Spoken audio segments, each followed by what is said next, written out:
Former President of Colombia, Ivan Duque. Good to see you, my friend. Great to see you, Ian. It's always a pleasure. So let me ask, first of all, big picture. You look at Latin America right now, not just in your country, but across the region, so much willingness to just throw out incumbents, to go from the left to the right, from the right to the left. Why is governing so hard in South America right now? I think democracy, not only in Latin America, but in the world, is being challenged by three elements: post-truth, populism, and polarization.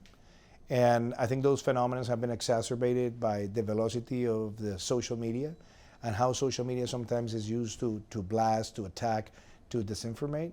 And that makes governing more difficult because the truth moves in a horse while the post-truth or the lies move at the speed of light. And I think that's something that represents a challenge for democracy.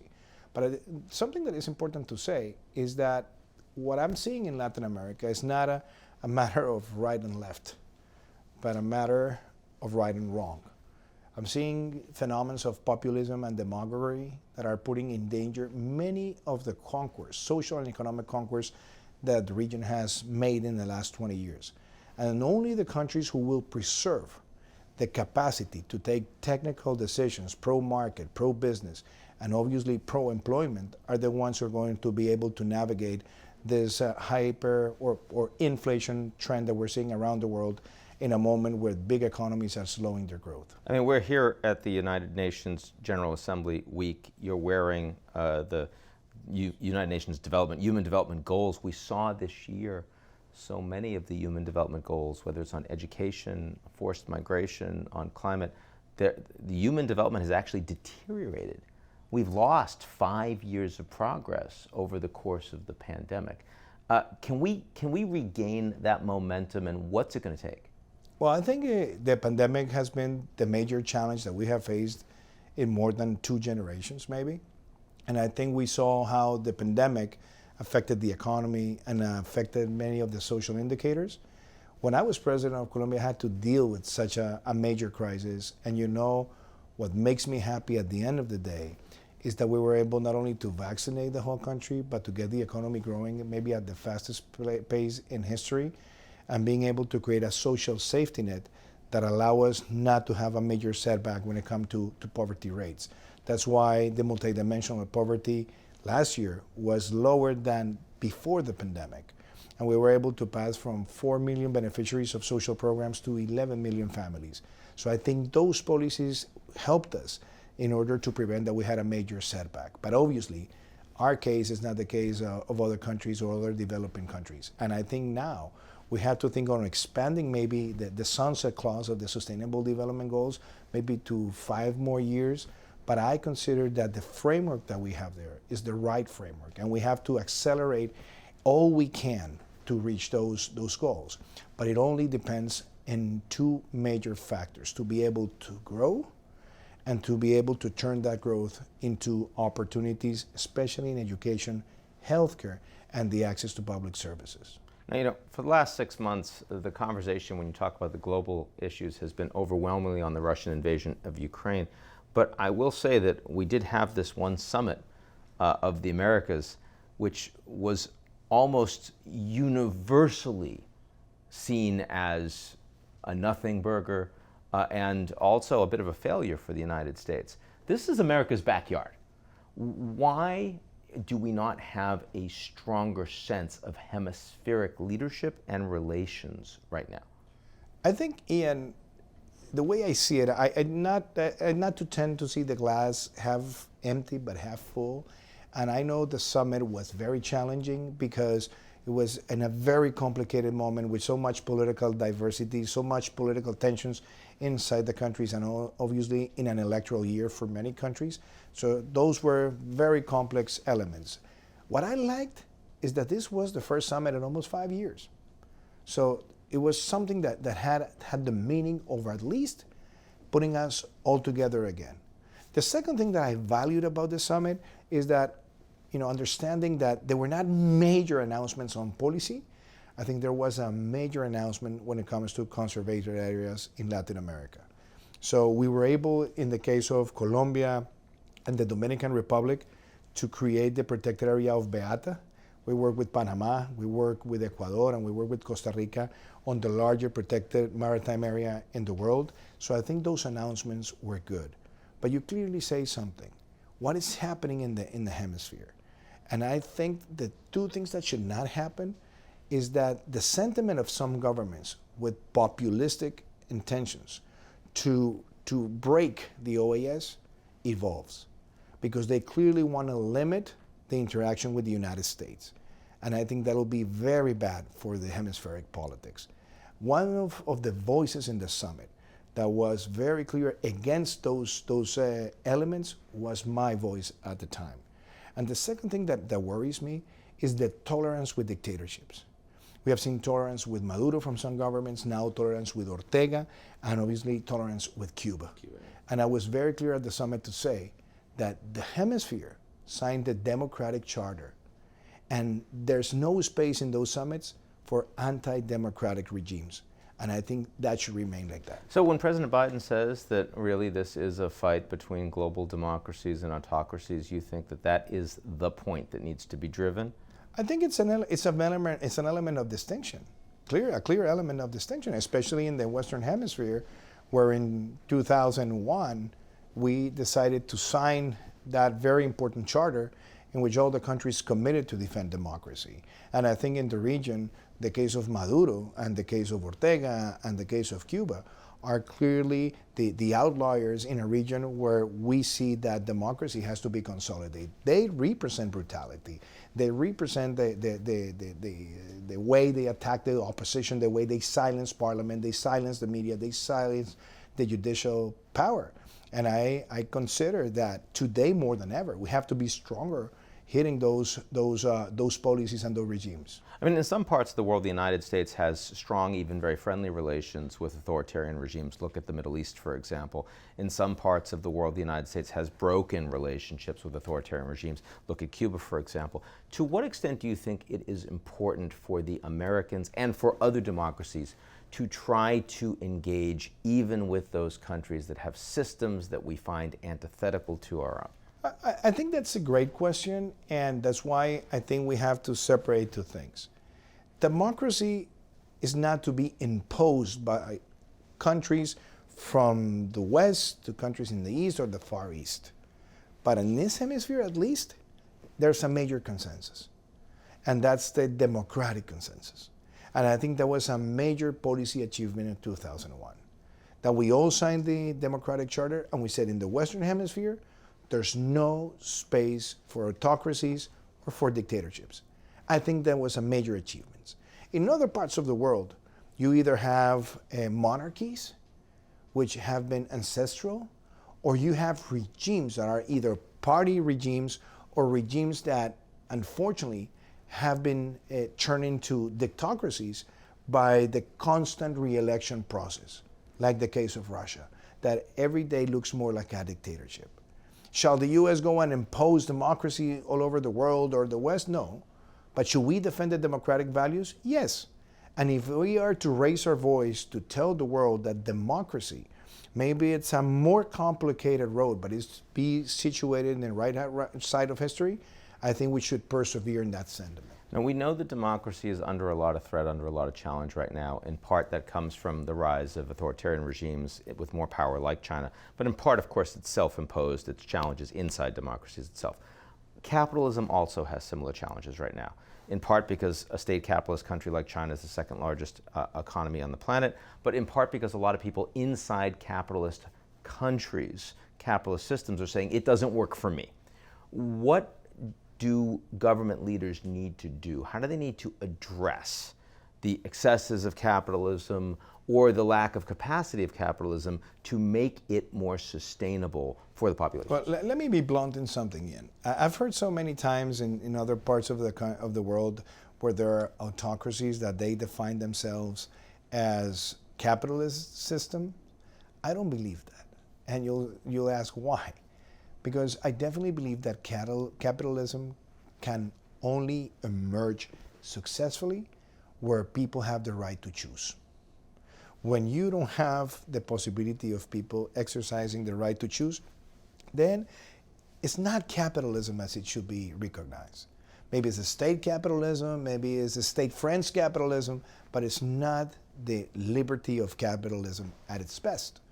And there's an element that I use regularly as president, which is the conscious capitalism. And it is that we have to develop capital, we have to multiply capital, but we can never forget that we have to be able to close the social gaps. And that's why I defended free entrepreneurship. That's why I lowered the taxation rates in Colombia in order for the companies to invest more and generate employment and generate opportunities. But I was also very keen and maybe stubborn with a clear voluntarily that we wanted to expand free public education in universities for the emerging middle class and the poorest of the poor. And that's why we created the largest social safety net ever in Colombia's history, because you have to correct those social divides, but there has to be a balance.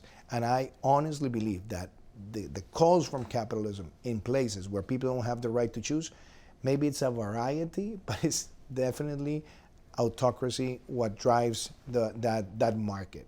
I believe that the right way of capitalism is the conscious capitalism, in which we have to do good, but we have to do well for humanity, in which we have to embrace the values of environmental protection, labor protection, and be able to expand the social safety net so that nobody's left behind. And I've known you for a long time, and I want to ask you a fun question, which is, what's something that you would have liked to say when you were president, but you couldn't, and now you can? Well, I tried to say everything I thought. I know you try, but you're president, so we all know that has limits. Sometimes I think we have to play safe in some of our comments when we're exercising power, but I always try to speak my mind, my soul. But if there's one thing that maybe I believe I should have been maybe more vocal in the war on drugs, I would have said that countries like Colombia do a lot by trying to contain the supply. But I think there's a lot of hypocrisy from the demand side. And after 2020, the year of the pandemic, the consumption of illegal drugs spiked in the world like no other time before, and especially cocaine. And those countries that drove the cocaine market so high because of the increasing demand have not done anything, at least in education, communication, and trying to persuade the population in order not to increase that consumption. Now, is the reason you didn't say much about that because you kind of knew that the United States just wasn't going to do anything, and you didn't want to upset what was otherwise a pretty positive relationship? I actually had that conversation. I had it with President Trump, and I had it with President Biden, and I had it with both teams. And I said it a lot in private, and I said it sometimes in public, but I think I should have said it more. I maybe try to raise my voice even higher.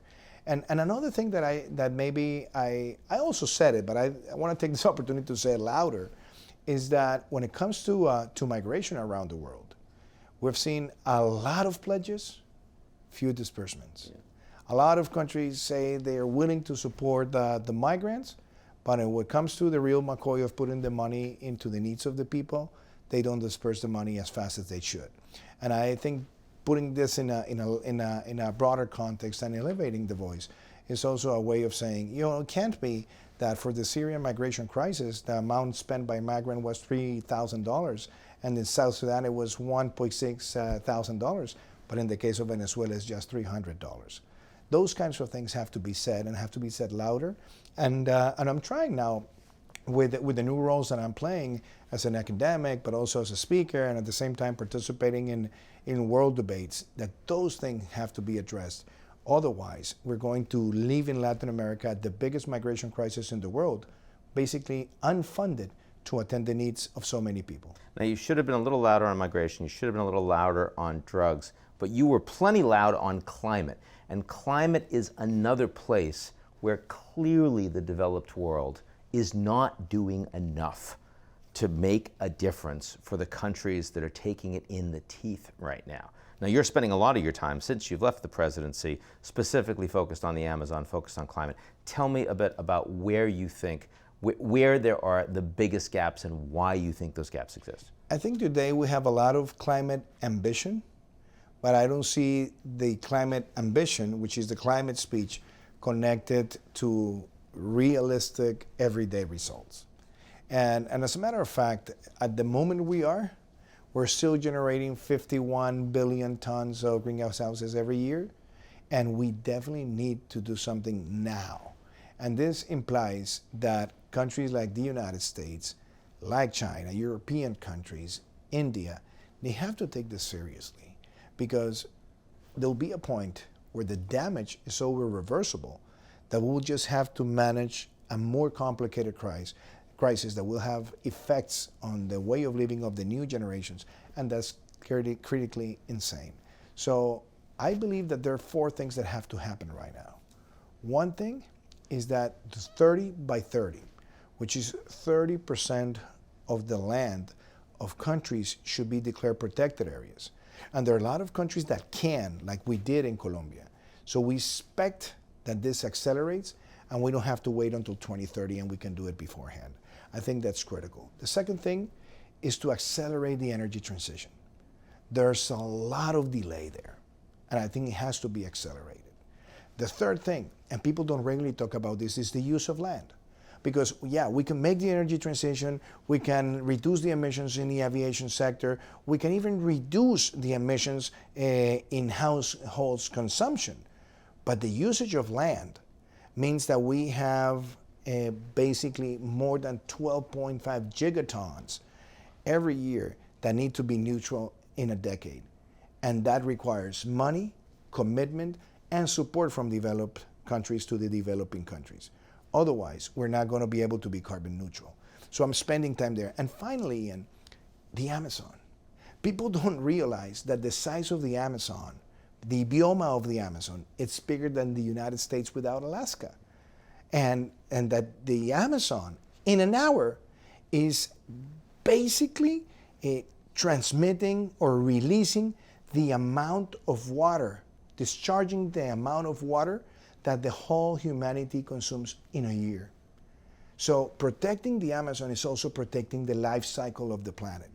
In those areas, I think we all have to be conscient, and we have to provide the resources to the developing countries, but starting with a clearer commitment from the countries that have made the larger amount of emissions in the last 3 to 4 decades. Now this last one, this is one where Bolsonaro has been a disappointment to the international community.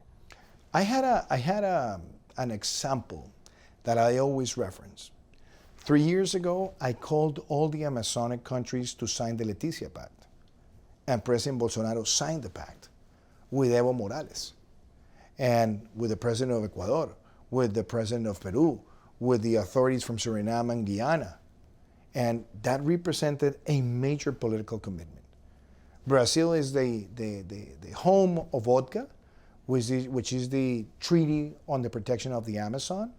But I think sometimes what we're seeing is that the protection of the Amazon has turned into a very polarized political issue. And I think that's a mistake.